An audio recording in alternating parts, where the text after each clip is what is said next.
aqueceu. E tem a isométrica, que pode ser isofórica, isométrica. Nessa o volume não muda, só calor pra aquecer, mas se aquece, maior pressão vai ter. E a equação dos gases sempre PVT, antes e depois iguais, sempre PVT. E o tal de rendimento, calor por trabalho, esse tal de rendimento nunca será 100%. A temperatura media a energia, agora vai! O calor é transferido e o trabalho é também. Pra calcular o trabalho eu faço o produto da pressão pelo tal de ΔV. E se o gás me expandir, gás eu resfriei. E se ele comprimir, gás eu esquentei. Quando recebe calor, energia eu dei. E se o gás sente calor, energia ele perdeu.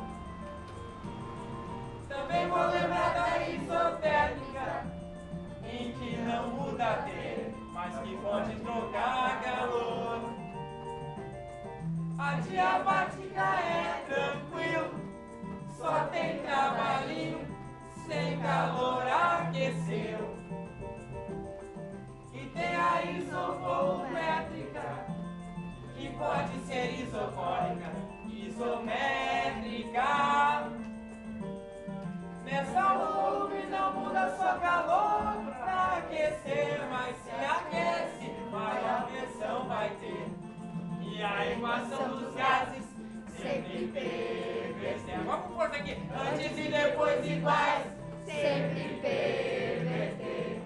E o tal de rendimento, calor por trabalho, esse tal de rendimento nunca será 100%. E a equação dos gases sempre PVT. Antes e depois iguais, sempre PVT. E o tal de rendimento, calor por trabalho, esse tal de rendimento nunca será 100%. Por último, e a equação dos gases sempre PVT. Antes e depois iguais, sempre PVT. E o tal de rendimento, calor por trabalho, esse tal de rendimento